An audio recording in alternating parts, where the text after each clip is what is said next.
taklimat media secara virtual. Dan tentu saja kami menyampaikan terima kasih pada Bapak Ibu anggota BSNP. Sebelum saya membacakan siaran pers BSNP, izinkan saya untuk sekaligus memperkenalkan kepada rekan-rekan anggota BSNP yang bersama-sama dengan kita pada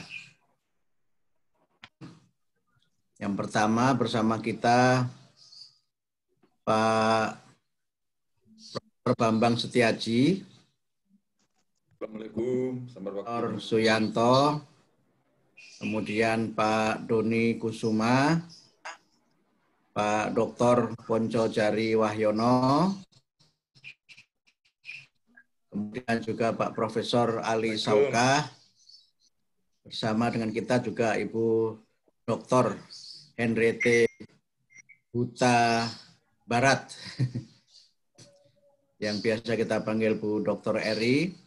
Kemudian bersama kita juga Profesor Imam Tolkah. Assalamualaikum. Ibu Dr. Kiki Juliati.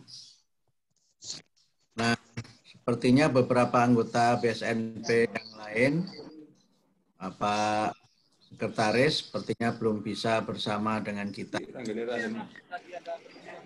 Dan, atau mungkin di layar yang lain, coba saya cari. Sepertinya belum ya. Kisaur. Kemudian Kisaur. Tadi ada ya?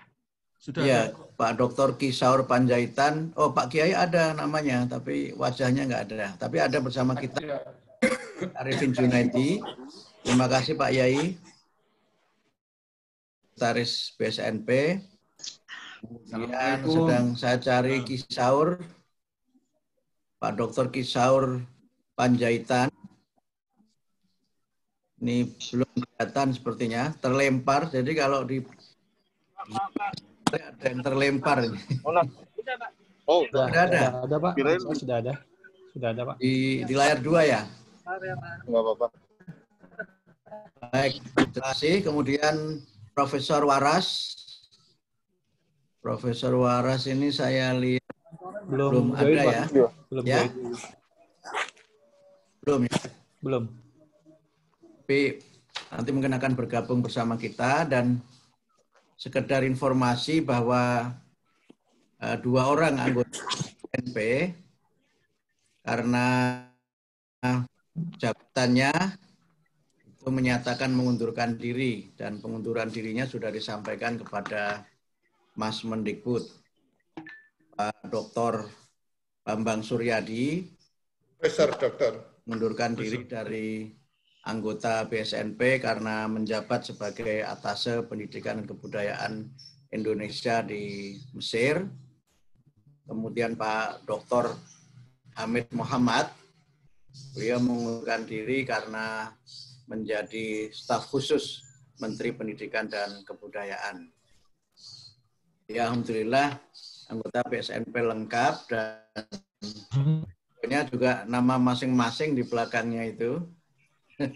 Ini edisi baru yang mudah-mudahan nanti kalau rekan-rekan wartawan bertanya juga bisa langsung ke masing-masing anggota yang namanya selain tertera di Zoom juga ada di virtual background.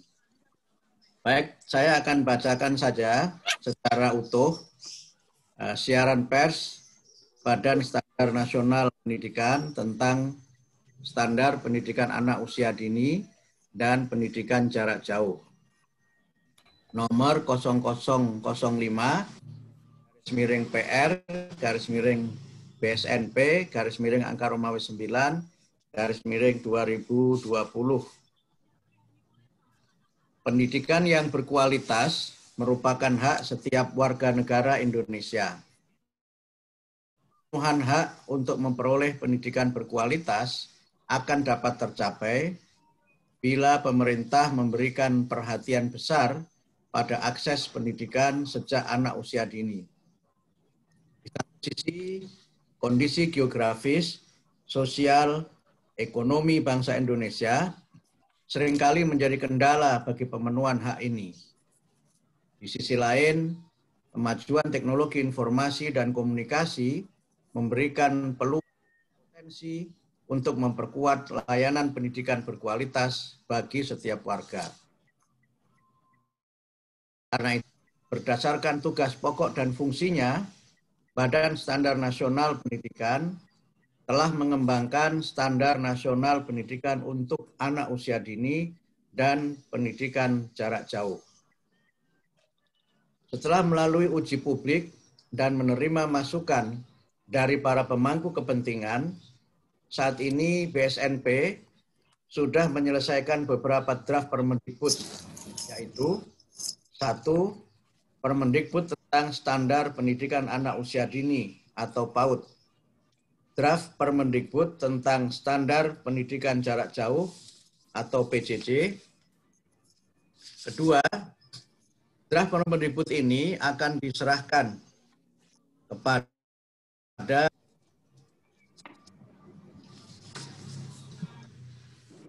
mohon maaf, agak kelewat ini. Selama ini belum ada standar pendidikan jarak jauh. Oleh karena itu, penyusunan draft PJJ melengkapi dan menyempurnakan Permendikbud sebelumnya agar layanan pendidikan jarak jauh semakin membuka akses, bukan hanya akses pendidikan bagi mereka yang memiliki kendala dan tidak dapat dilayani melalui sistem pendidikan, melainkan juga sebagai antisipasi dan pilihan pendidikan di masa depan.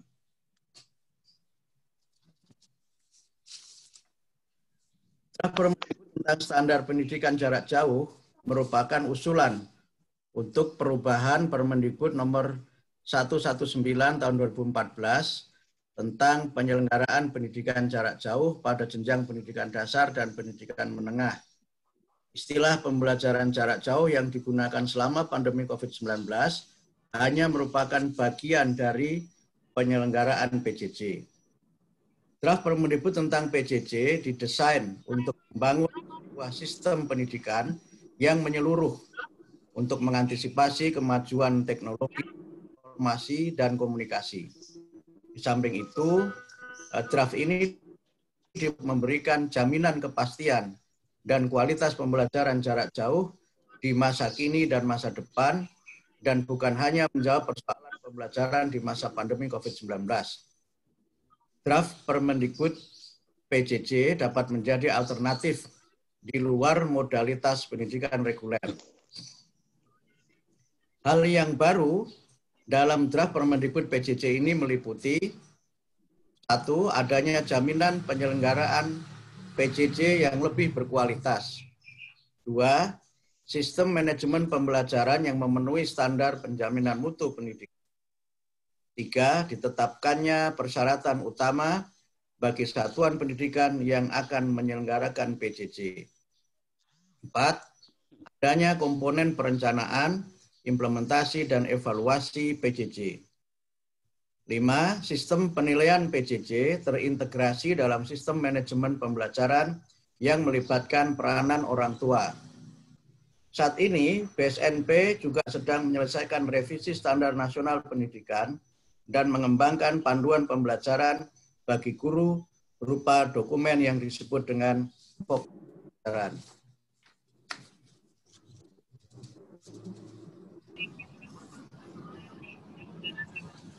Ada yang terlewat ya?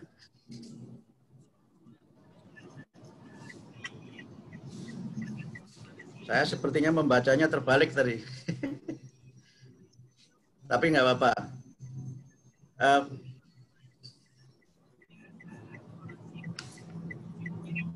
Ada yang terlewat ya. Berikutnya, pendidikan berkualitas bisa terjadi bila negara mempersiapkan proses pendidikan yang baik bagi setiap warga negaranya, mulai dari jenjang pendidikan anak usia dini secara holistik dan integratif.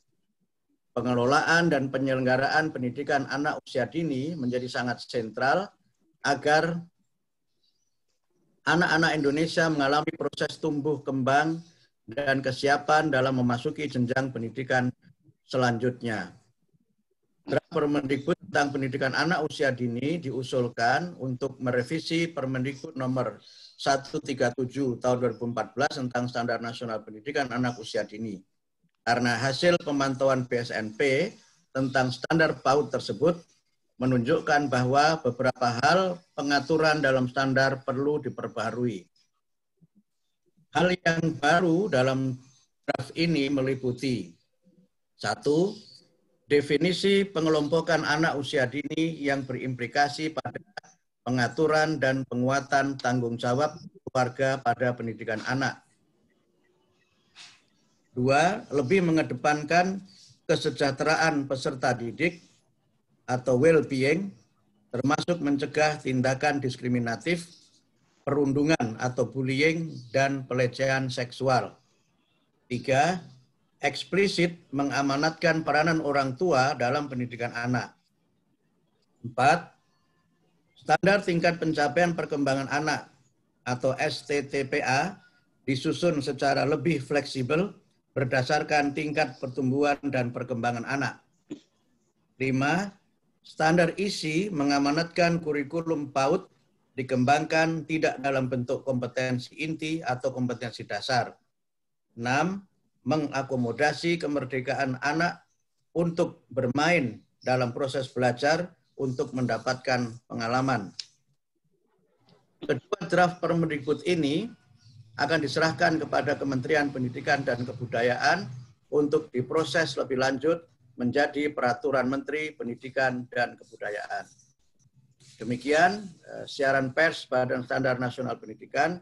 Semoga bisa disampaikan kepada publik melalui media masing-masing. Jakarta, 18 September 2020, Ketua Abdul Mukti, Sekretaris Kiai Haji Arifin Junaidi.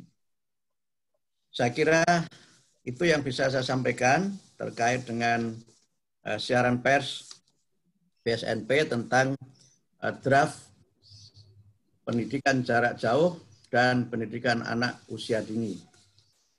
Silahkan rekan-rekan wartawan, ada hal-hal yang ingin ditanyakan lebih lanjut, bisa disampaikan secara langsung kepada mungkin nanti untuk jawaban dan tanggapan bisa disampaikan oleh Pak Sekretaris dan juga oleh anggota BSNP yang bersama-sama kita pada kesempatan siaran pers ini. Demikian, terima kasih.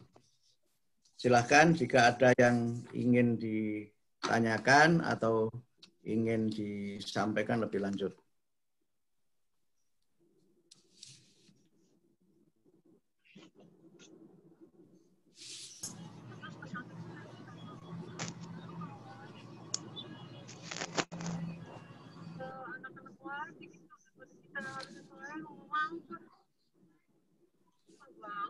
Ini melewat Lampung atau pasar Minggu, Pak? Kenapa? Ada yang mau Terserah, ditanyakan? bebas. Pak Dodi Bebas, dari Mas. Sumatera. Bengkelnya samping sel. Oh, ini Ya, beliau malah bicara samping bengkel sel. ini. Silakan rekan-rekan wartawan, ini ada permintaan share draft dari Mbak Fat. Monggo nanti apakah bisa di-share? Sepertinya belum bisa di-share ya Bapak Ibu. Sudah Pak Ketua. Belum di-share grup. Kalau draft standar sepertinya belum bisa kita bagi kepada rekan-rekan wartawan karena yang dibaca tadi aja, Prof. Tapi yang dibacakan tadi saya kira nanti bisa di-share. Prof, yang dibaca aja, Prof. Terima kasih, Prof. Prof. Yang dibaca. Oke. Yang dibaca sudah di-share, Prof. Yang dibaca sudah di-share, Mbak Fat. Ya. Oke. Yang dibaca sudah di-share. Chat ya. Mudah-mudahan tanggalnya di situ juga sudah benar ya, 18 ya. Karena awalnya siaran pers ini akan kita sampaikan tanggal 8 September. Karena ada musibah wafatnya Pak Malik Fajar, jadi kita tunda baru disampaikan pada hari ini. Jadi kalau yang diterima saudara-saudara sekalian tanggal 8, tolong untuk dikoreksi, yang benar adalah 18 September. Ada dari CNN, Pak Ketua. Ya, Pak Febian CNN. Rahmayanti mau menyampaikan pertanyaan, silahkan. Ya, silakan. Dari CNN tadi yang resen, silahkan, Pak. Iya, izin Prof dengan Ya. dari CNN. Maaf Prof, videonya Ya. nggak bisa dinyalain. Cuma mau ini aja menegaskan ya Riang kan Permendikbud yang mau direvisi berarti ada dua ya Prof, soal PJJ sama soal standar pendidikan PAUD.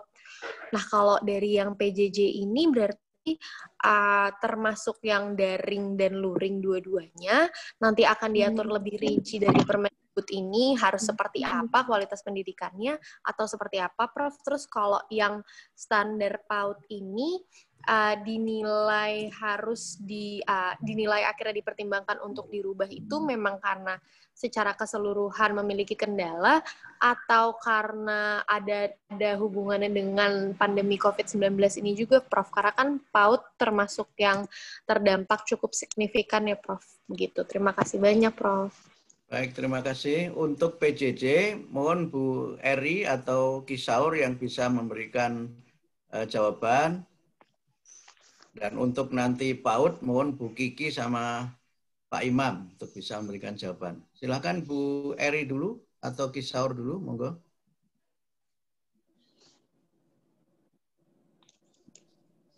Ya, silakan Bu Eri. Selamat pagi Bapak Ibu dan saudara-saudara sekalian. Mengenai standar pendidikan jarak jauh, ya memang itu dimaksudkan merupakan usulan untuk perubahan atau penyempurnaan dari standar dari peraturan Permendikbud nomor 119 tahun 2014. Di situ diatur tentang penyelenggaraan pendidikan jarak jauh pada jenjang pendidikan dasar dan pendidikan menengah. Jadi itu yang pertama, dan istilah yang ini pendidikan jarak jauh, bukan pembelajaran jarak jauh. Nah ini dimaksudkan untuk merupakan pendidikan yang berkualitas itu bisa, terutama untuk pendidikan jarak jauh bisa diatur begitu. Terutama mengantisipasi mengenai perkembangan sistem pendidikan atau teknologi dalam penggunaan teknologi dalam sistem pendidikan, teknologi informasi maupun komunikasi. Nah, diharapkan bahwa dengan PJJ ini, dengan standar PJJ ini, kualitas dari pendidikan jarak jauh dapat dijamin, mutu pendidikan dapat dijamin. Dan ya ada beberapa hal yang baru dalam standar ini dan mengatur sampai kepada hal-hal yang seperti daring, luring dan sebagainya, itu juga diatur secara saksama di dalam standar pendidikan jarak jauh ini. Jadi komponen perencanaan, implementasi, evaluasi PJJ juga diuraikan di dalam standar pendidikan jarak jauh itu. Terima kasih. Baik, terima kasih Bu Eri. Kalau bersama dengan kita bisa menambahkan?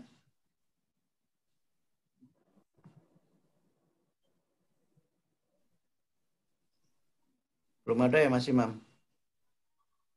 Prof. Baik, kalau belum ada, apakah penjelasan dari Bu Eri sudah bisa dianggap cukup atau perlu diperdalam lagi, Pak? Cukup? Mungkin satu lagi saya mau jawab pertanyaan, Pak. Bisa? Silakan, Pak Yosi, monggo. Assalamualaikum. Waalaikumsalam. Kopinya itu loh yang bikin keren, Pak Yosi.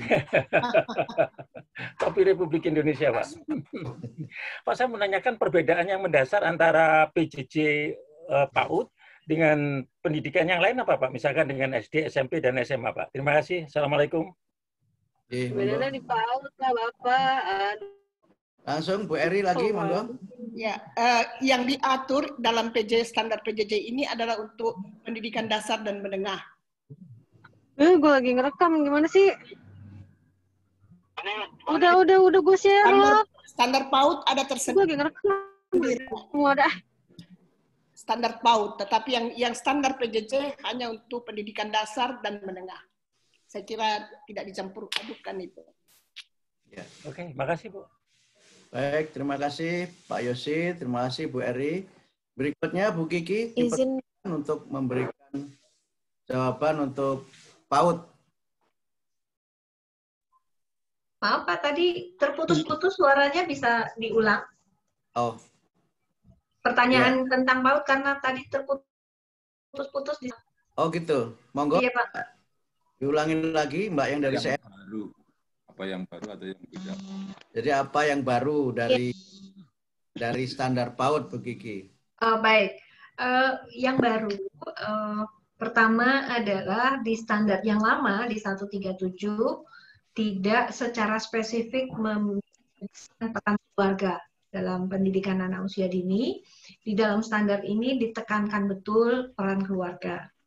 Kemudian di standar yang baru, yang draft kami susun, itu secara eksplisit juga menekankan pentingnya upaya-upaya untuk mencegah perundungan, seksual, diskriminatif, begitu ya, tindakan diskriminatif. Jadi secara eksplisit disebutkan bahwa pendidikan anak usia dini harus bebas dari ya, pelecehan seksual, perundungan, dan diskriminasi. Kemudian di standar yang baru juga kami mengamanatkan bahwa kurikulum untuk PAUD itu tidak lagi menggunakan kompetensi inti maupun kompetensi dasar, tetapi disusun dengan lebih lentur sehingga memungkinkan kegiatan-kegiatan di PAUD itu lebih kontekstual pada lingkungannya masing-masing. Jadi itu perubahan yang sangat mendasar dari standar PAUD, dan secara eksplisit juga menekankan peran keluarga baik dalam proses pendidikan maupun dalam pengelolaan satuan PAUD. Itu Pak Ketua. Baik, terima kasih. Prof. Silakan Mbak, silakan. Tadi pertanyaannya buat Ibu Kiki, tadi kan itu apa yang berbeda dari Permendikbud sebelumnya kan berarti mengarah kepada keseluruhan pendidikan di PAUD ya Bu. Tapi kalau terkait dampak pandemi terhadap PAUD sendiri diatur juga nggak sih Bu? Karena kan seperti kita tahu PAUD lumayan terdampak ya Bu dengan pandemi ini. Dari minat orang tua sekarang juga menurun banget di PAUD begitu Bu. Itu diatur juga nggak ya Bu? Ya, ketika kita menyusun standar yang sifatnya nanti akan menjadi kebijakan, tentu kita tidak bisa kebijakannya sifatnya reaktif Mbak.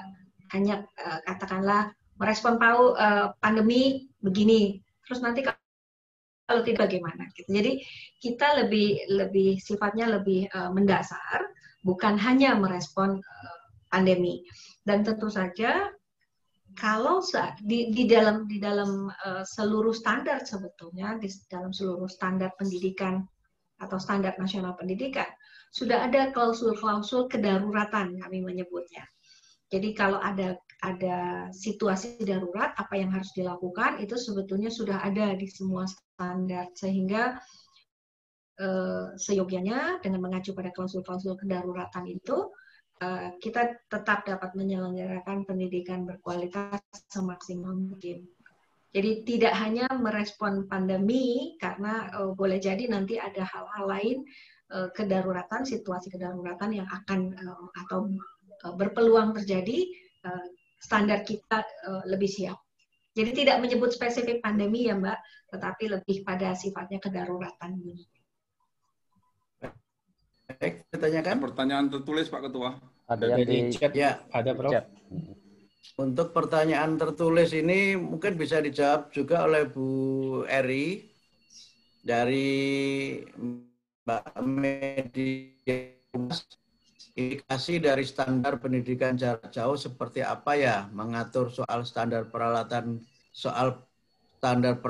gitu kah? Nah, ini pertanyaannya kayak bahasa milenial. Jadi silakan Bu Eri. Ya, standar ini mengacu kepada standar nasional pendidikan. Jadi 8 standar nasional pendidikan itu juga diatur di dalam standar PJJ. Jadi saya kira itu bukan hanya standar peralatan saja atau SAPRAS tetapi seluruh standar, mulai dari standar kompetensi lulusan, standar isi, standar proses, standar pendidik, dan tenaga kependidikan, dan seterusnya. 8 standar nasional pendidikan. Jadi diatur semuanya. Terima kasih. Ya, baik. Ini yang pertanyaan dari iRadio, siapa yang bisa menjawab ya? Dari temuan BSNP, evaluasi dari peran Pemda seperti apa dan bagaimana dengan kedepannya? Biasanya yang memahami begini Pak Yanto ya. Ada pertanyaan menyangkut peran Pemda ini Pak Yanto. Monggo Pak Yanto. Masih mute. Masih di mute, Prof. Unmute dulu. Ya, maaf. Ya, silakan Pak Yanto. Ya, terima kasih Pak Ketua. Saya kira kita nggak bisa bicara temuan BSNP karena BSNP nggak pernah melakukan survei. Tapi BSNP menengarai dan melihat, bisa merasakan bahwa peran Pemda dalam pendidikan itu saya kira kurang maksimal dan otoritasnya ada, tapi kewajiban-kewajiban itu ada hal-hal yang terlewatkan. Ini juga dibicarakan di dalam produk BSNP yang akan menulis mengenai arah kompetensi pendidikan 2045, di mana hubungan Pemda dan pusat itu juga dibahas sebaiknya seperti apa ke depan. Nah, untuk saat sekarang ini Pemda itu selalu menggantungkan pada, tidak selalu ya, banyak menggantungkan hal-hal dari pusat seperti dalam pendanaan misalkan saja, membangun gedung, sarana prasarana, dan bahkan penganggaran di Pemda itu tidak ada yang menaruh 20% dari APBD mereka. Mereka yang mengandalkan uang yang ditransfer dari pusat dan kemudian di situ dipakai sebagai anggaran pendidikan oleh Pemda. Katanya sudah lebih dari 20%, tapi dari 20% itu kan totalnya untuk gaji guru. Sehingga untuk mengembangkan pendidikan di daerah itu tidak ada anggaran yang murni yang dianggarkan dari Pemda secara signifikan. Bahkan provinsi-provinsi yang lain itu kecil sekali, seperti provinsi ada yang hanya menganggarkan 3%, bahkan ada 0%. DKI saja kan mungkin baru 10%. Dulu pernah 20, tapi mungkin turun lagi. Saya kira itu yang bisa saya sampaikan Pak Ketua. Terima kasih. Baik, terima kasih Pak Yanto. Ini masih ada pertanyaan lagi dari Mbak Mediana Kompas tentang apakah perubahan standar PJJ ini berkaitan dengan perubahan struktur kurikulum 2013. Monggo silakan yang bisa menjawab. Pak Doni itu. Mungkin Pak Doni atau anggota BSNP. Pak Ali atau Pak Ponco? Pak Doni, monggo silakan Pak. Baik, terima kasih Mediana dari Kompas atas pertanyaannya, yaitu apakah perubahan standar PJJ ini berkaitan dengan perubahan struktur kurikulum. Nah, terkait dengan struktur kurikulum, ini sebenarnya tidak menjadi tupoksinya dari BSNP, tetapi BSNP memiliki tupoksi untuk mendesain 8 standar itu, termasuk standar isi, standar prosesnya. Nah, di dalam PJJ ini, standar isi tetap mengacu apa yang ditetapkan oleh BSNP, demikian juga bagaimana dengan standar prosesnya. Jadi, standar proses di dalam pembelajaran yang diatur di dalam PJJ, ini mengacu kepada bagaimana proses pembelajaran dilakukan dalam pendidikan jarak jauh. Artinya apa? Ketika belajar, itu ada 3 moda yang kemudian diperlukan. Ada moda daring, luring, dan kemudian blended. Jadi, untuk proses pembelajarannya itu ada 3 moda itu yang kemudian bisa nanti ke depan disiapkan atau diimplementasikan di satuan-satuan pendidikan. Sehingga draft untuk pendidikan jarak jauh ini tidak secara langsung mengubah atau struktur kurikulum karena kewenangan untuk mendesain kurikulum itu tidak berada di dalam kewenangan BSNP. Jadi yang kami atur lebih terkait dengan bagaimana, seperti kata Ibu Eri tadi, mulai dari penyelenggaraannya, proses-prosesnya, asesmennya, evaluasinya, dan quality control-nya. Sehingga ketika pendidikan jarak jauh itu disiapkan dengan baik, termasuk bagaimana standar dalam proses pembelajaran, maka kita mengharapkan hasilnya akan lebih baik. pembelajaran jarak jauh yang terjadi saat ini kan sifatnya spontan dan tidak memiliki dasar persiapan yang baik, sehingga hasilnya kalau yang siap akan bagus, yang kurang siap itu menjadi kurang bagus. Nah, dengan standar pendidikan jarak jauh ini, kita mengharapkan nanti anak Indonesia yang tidak dapat mengakses pendidikan secara reguler, baik karena itu kesulitan geografis maupun kesulitan ekonomis, bahkan mereka yang ada di luar negeri, misalkan anak-anak Indonesia yang ada di luar negeri, yang di sana tidak ada sekolah Indonesia, mereka bisa melakukan dengan moda pendidikan jarak jauh ini. Sehingga nanti sangat dimungkinkan, misalkan yang saat ini sudah ada pendidikan jarak jauh di Nederland, itu anak-anak dari tempat lain mungkin bisa kemudian menginduk di sekolah pendidikan di Belanda yang sudah siap infrastrukturnya, atau bahkan mereka bisa yang ada di Rusia, ada di negara-negara lain yang tidak ada akses pendidikannya, mereka bisa belajar dari sekolah-sekolah yang ada di Indonesia yang sudah memenuhi syarat untuk melaksanakan pendidikan jarak jauh. Kira-kira seperti itu, Pak Ketua. Terima kasih. Baik, terima kasih Pak Doni. Ini ada pertanyaan sepertinya Mbak Rini dari KR. Silahkan Mbak Rini. Gurunya, Prof, mungkin kesiapan gurunya seperti apa, dan apa untuk anak-anak itu kira-kira siap untuk tatap muka enggak untuk anak-anak usia PAUD itu kira-kira seperti apa, misalnya ada tatap muka dari BSNP gitu. Terima kasih. Ini yang terkait dengan PAUD ya? Ya. Oke. Silakan Bu Pak Imam Tolkah. Pak Imam, barangkali ada yang mau disampaikan. Moga Pak Imam. Oke. Ya, terima kasih. Ini kalau pertanyaan tentang guru secara operasional itu sungguhnya bukan ranah dari BSNP. Jadi BSNP hanya menetapkan aspek kompetensi, ya, aspek kompetensi, ya, dan juga tentang kualifikasi itu bahkan sudah ada peraturan perundangannya secara tersendiri. BSNP itu lebih concern-nya pada kompetensi. Nanti di tingkat operasional, apakah soal tatap muka atau tidak, itu kan karena sekarang situasi COVID ini ya, ini tergantung, tentu ini ada aturannya sendiri. Dan untuk ini, tentu ini BSNP tidak mengatur soal itu. Itu sudah ada, kalau nggak salah itu kebijakan menteri sendiri, ada kalau zona merah seperti apa, zona ungu, zona hitam, dan seterusnya. Apalagi kalau PAUD, kalau di dalam praktek ya ini tidak dibicarakan sungguhnya di dalam BSNP. Di dalam praktek itu ya guru-guru PAUD itu yang saya lihat itu dia secara individu, secara ya satuan pendidikan itu datang ke keluarga-keluarga yang PAUD itu. Jadi tatap muka tidak diperbolehkan sekarang ini. Begitu, mungkin Bu Kiki bisa melengkapi. Terima kasih. Baik. Baik, Pak Ketua, izin melengkapi dari penjelasan Pak Imam.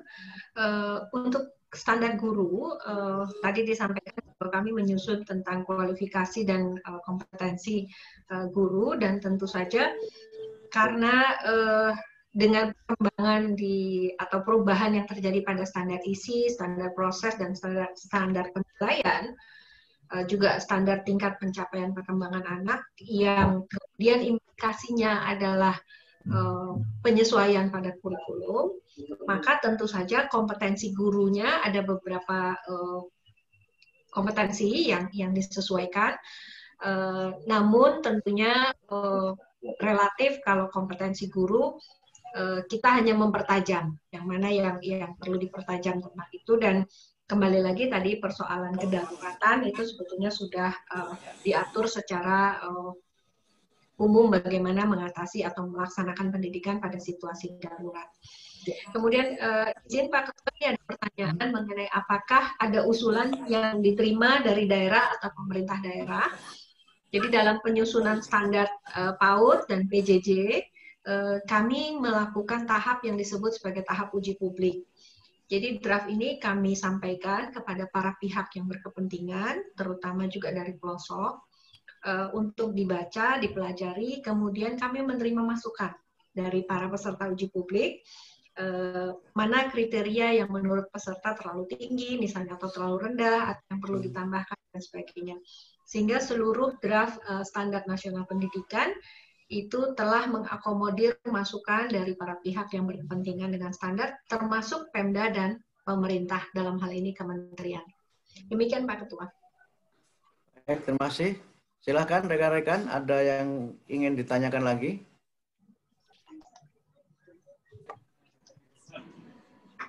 Ini ada di chat ini. Oh Mbak, sebelum ke Febian ya, Mbak Febian, ini ada chat 7 bulan belajar di rumah, aksi tawuran pelajar SMP dan SMA kembali marak terjadi di wilayah Jakarta Timur. Anak-anak kita merasa kurang memiliki tanggung jawab atas pendidikannya masing-masing, bahkan cenderung menganggap PJJ ini seperti libur sekolah. Nah, bagaimana perubahan standar PJJ membuat pelajar tingkat SMP dan SMA dan SMAK dan MAK, SMA dan SMK ya maksudnya ya, lebih mengerti akan tanggung jawab atas pendidikannya. Bagaimana operasional PJJ ini bisa membendung maraknya aksi tawuran pelajar SMP, SMA, dan mungkin SMK. Mungkin bisa ditambahkan Pak Ali, Pak Ponco, atau Pak Kiai, mana Pak Kiai terlempar lagi. Pak Bambang, monggo mungkin bisa berikan. Siap, sedikit. Monggo silakan Pak Profesor Bambang Setiadi. Ya, atas pertanyaan ini memang yang saya amati PJJ yang selama ini kurang maksimal ya, karena sekolah memang belum siap. Ada yang hanya by WA, ada kurang siap lah ya. Nah, PJJ yang dirancang ini akan melibatkan teknologi pembelajaran jarak jauh berbasis modul, di mana anak-anak harus membaca modul. Jadi tugasnya cukup banyak. Mudah-mudahan dengan tugas yang banyak, dan itu bisa dimonitor oleh guru bahwa anak sudah membaca halaman berapa, ada ujiannya, ada pertanyaannya, sehingga anak-anak cukup memperoleh beban yang cukup sebagaimana sekolah biasa atau samalah beban minggunya. Tetapi persoalan tawuran ini soalnya itu sosiologis ya, walaupun sekolah aktif pun juga ada tawuran. Ya. Begitu, jadi sangat kompleks. Ya. Terima kasih Pak Ketua. Baik, ada tambahan dari anggota BSNP. Pak Ketua. Sebenarnya tadi hampir sama dengan Pak Bambang ya, tapi ada beberapa catatan. Jadi yang pertama memang walaupun nanti itu bagian dari pekerjaannya Puskur ya, dan juga Kemendikbud dalam tanda petik ya, tetapi di dalam standar memang sudah disiapkan bagaimana agar di dalam proses ini benar-benar terjadi proses pembelajaran yang tidak jauh berbeda dengan luring, kondisi yang tatap muka. Nah, oleh karenanya memang harus disertai dengan modul, di mana modul itu ada tahapan-tahapan, ada penugasan-penugasan yang barangkali mungkin jauh lebih ketat dan lebih para siswa akan lebih betul-betul memenuhi tanggung jawabnya sebagai pelajar. Ya. Kalau hanya sekedar mungkin ada daring saja itu enggak mungkin dalam standar itu. Jadi harus memang termasuk diantaranya dilengkapi dengan perangkat pembelajaran yang memang harus benar-benar komplit ya, termasuk modul tadi. Nah, kemudian yang kedua, yang tidak kalah pentingnya memang kondisi tawuran itu kan sebenarnya tidak hanya karena bagian dari proses pembelajaran saja, tetapi kondisi sosial, psikologis anak itu juga berperan di situ. Sehingga dalam prosesnya, mudah-mudahan di dalam pengembangan pembelajaran jarak jauh ini pun ini akan dilengkapi dengan instrumen-instrumen yang mudah-mudahan nanti bisa paling tidak mencegah terjadinya proses itu. Sehingga harapan kita memang tidak hanya transformasi knowledge saja, tapi juga transformasi nilai, sehingga proses-proses itu bisa mencegah terjadinya kemungkinan perkelahian yang terjadi seperti sekarang ini. Saya kira itu, Pak Ketua, tambahan saja. Terima kasih. Monggo, Pak Yanto. Jadi melihat pertanyaan dari Tribun itu, jadi perlu kami sampaikan bahwa PJJ yang disampaikan Tribun itu kan pembelajaran jarak jauh. Sedangkan standar kita yang kita press conference kali ini adalah pendidikan jarak jauh.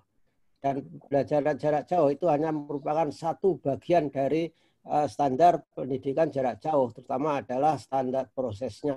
Oleh karenanya, saya kira yang digunakan masyarakat itu sebetulnya tidak boleh disingkat PJJ. Itu harusnya pembelajaran jarak jauh komplit. Tapi kalau PJJ disingkat, itu adalah standar yang kita konferensikan itu merupakan pendidikan jarak jauh, di mana di situ sangat prosesnya sangat komplit, ada perencanaan, implementasi, evaluasi dari proses belajar itu sendiri.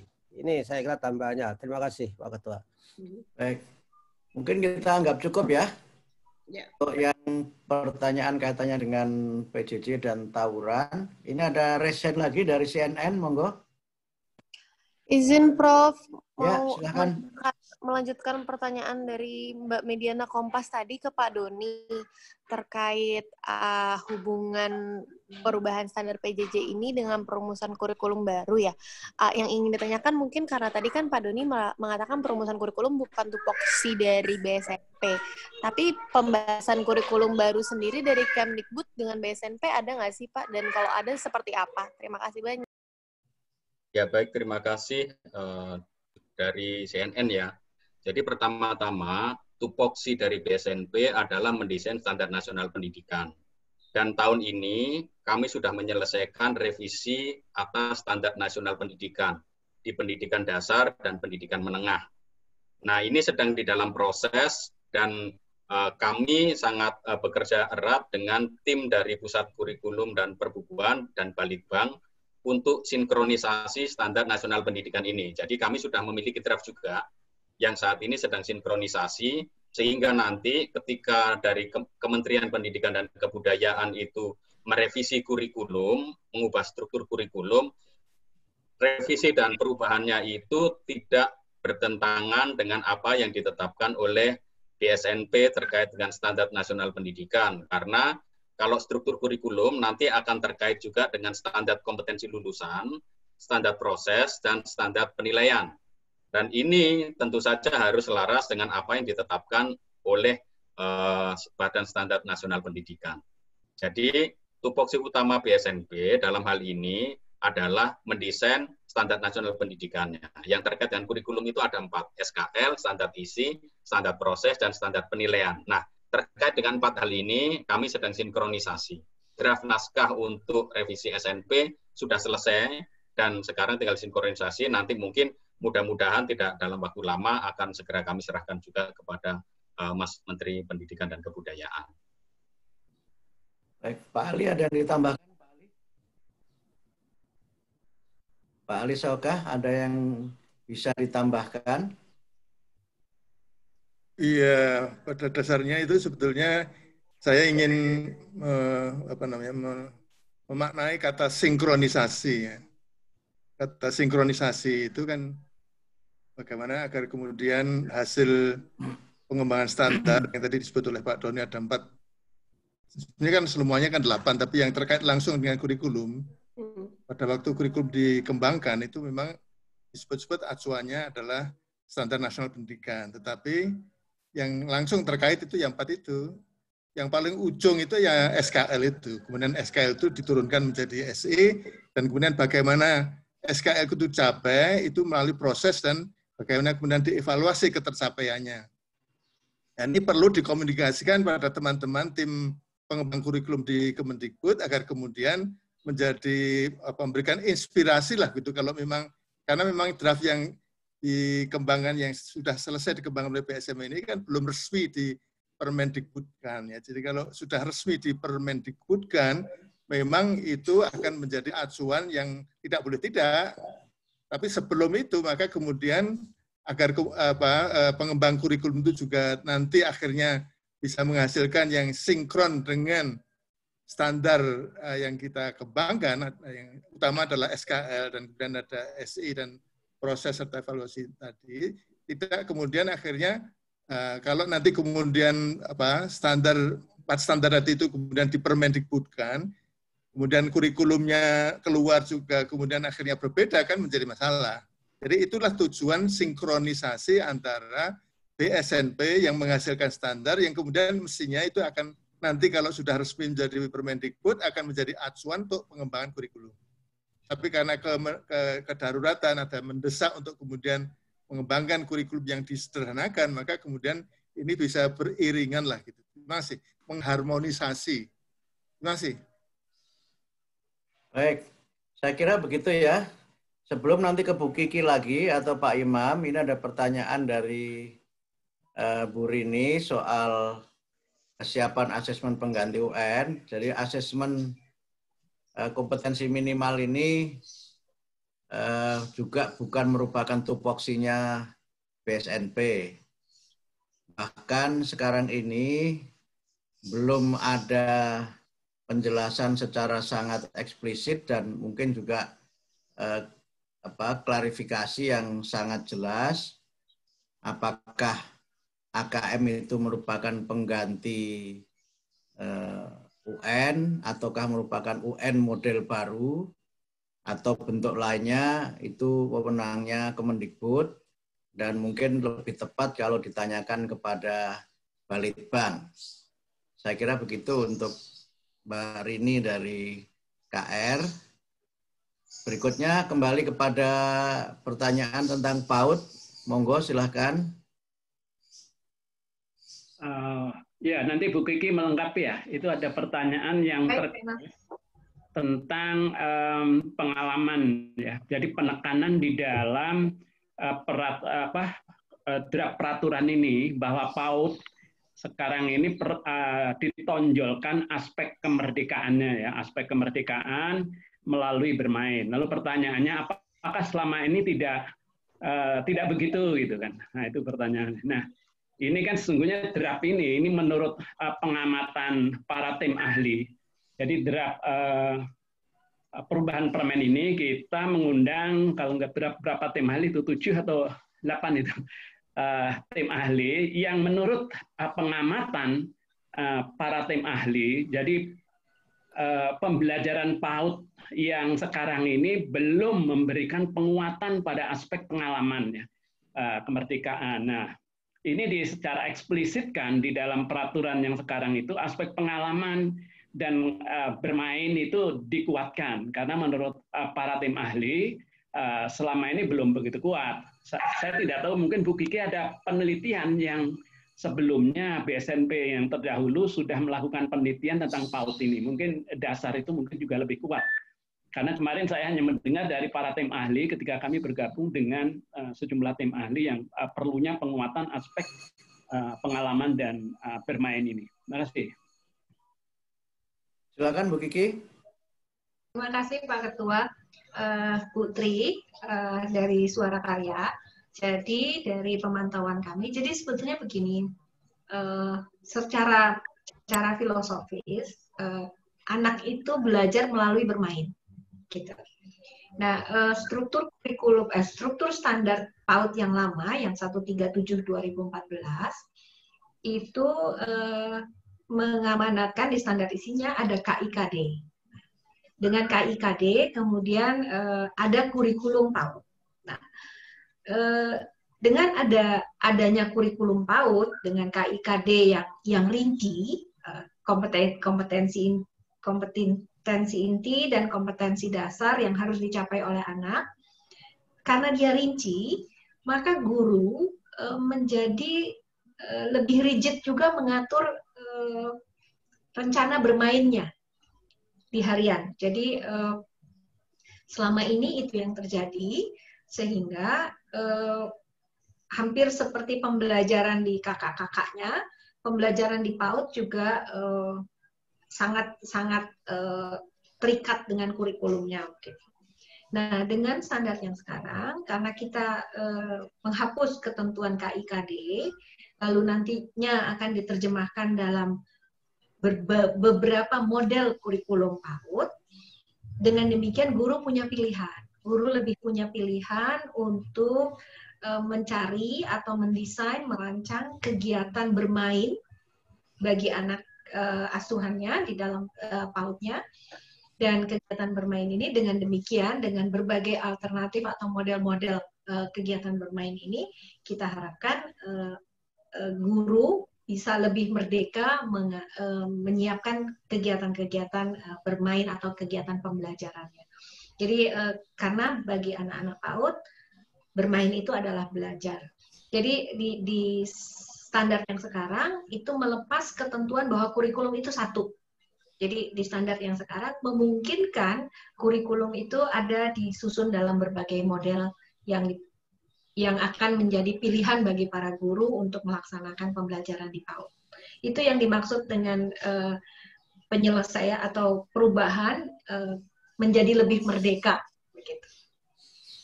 Begitu Pak. Baik, terima kasih Bu Kiki.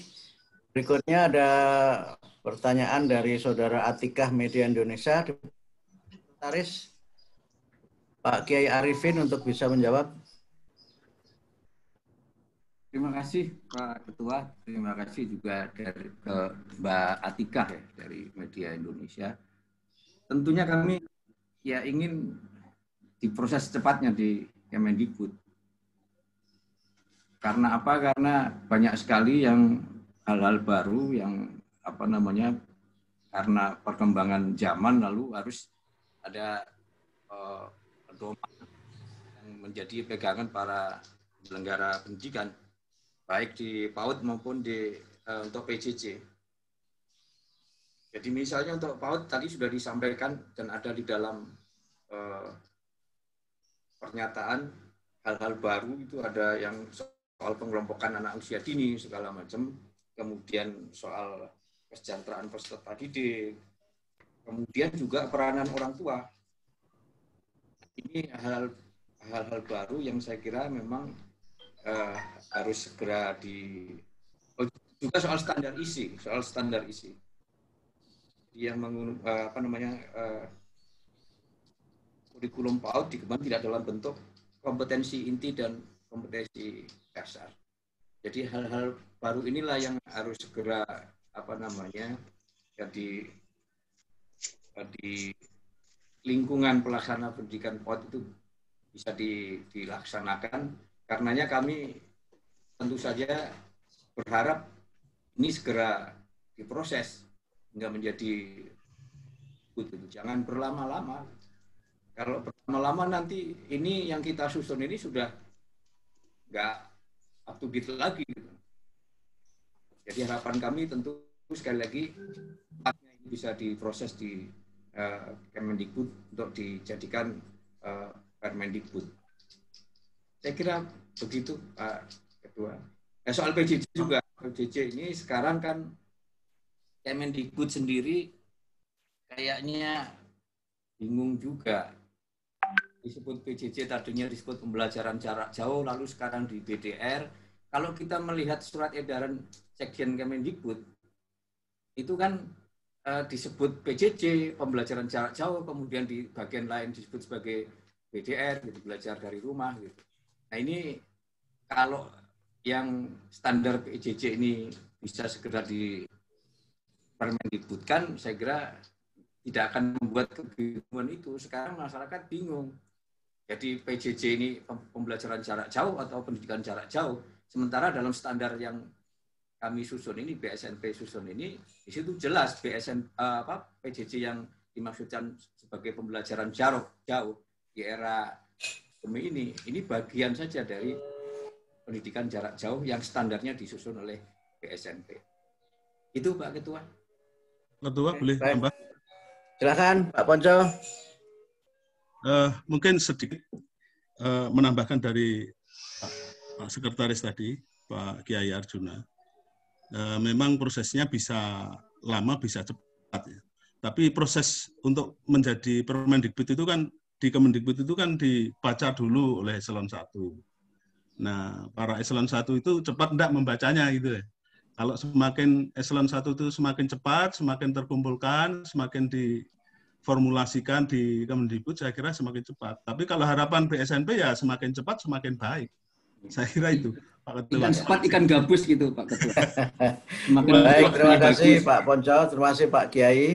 Jadi intinya kami berharap karena dari proses di BSNP sudah selesai dan draft itu juga sudah siap untuk kita sampaikan, ya mudah-mudahan setelah disampaikan dapat bisa disahkan oleh Menteri dan kemudian diterbitkan peraturan Menteri Pendidikan dan Kebudayaan. Karena memang itu sangat ditunggu oleh masyarakat dan juga diharapkan dapat memberikan beberapa klarifikasi serta penjelasan-penjelasan yang lebih lengkap yang mudah-mudahan bisa bermanfaat bagi seluruh masyarakat. Saya kira begitu yang bisa kami sampaikan. Masih ada pertanyaan dari teman-teman wartawan? Cukup? Baik, kalau cukup, sekali lagi kami menyampaikan terima kasih kepada rekan-rekan wartawan yang sudah bersama-sama dengan kami mengikuti acara siaran pers ini.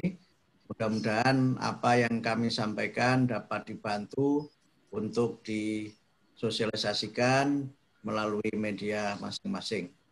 Demikian, terima kasih. Mohon maaf jika ada kekurangan dan hal-hal yang tidak berkenan. Wassalamualaikum warahmatullahi wabarakatuh. Waalaikumsalam warahmatullahi wabarakatuh. Waalaikumsalam. Bapak anggota BSNP, ini face shield-nya ini luar biasa ini. Ini bisa di-share, face shield-nya itu bisa di-share enggak itu? Terima kasih Bapak, pada Jumatan atau libur ini? Oh iya, Jumatan. Nanti menjadi mukafir. Bukan musafir. DKI nggak ada Jumatan yang di kotak merah. Iya, di kantor Menteng Raya 62 juga mulai Jumat kemarin kita tutup lagi. Oh, ini di tempat saya ya tidak ada masalah, insya Allah. Jam 11 harus siap-siap karena tempatnya menjadi terbatas. Iya, betul. Jam 11. Izin Bapak Ibu. Ya, terima kasih Bu Eri. Tutup saja langsung biar ya, oke. Terima kasih semuanya Bapak Ibu. Iya, sama-sama, bagus. Selalu lancar, sukses. Terima kasih. Lancar, sukses. Sampai ketemu hari tidak tahu kapan. Hari Senin. Hari ini ada agak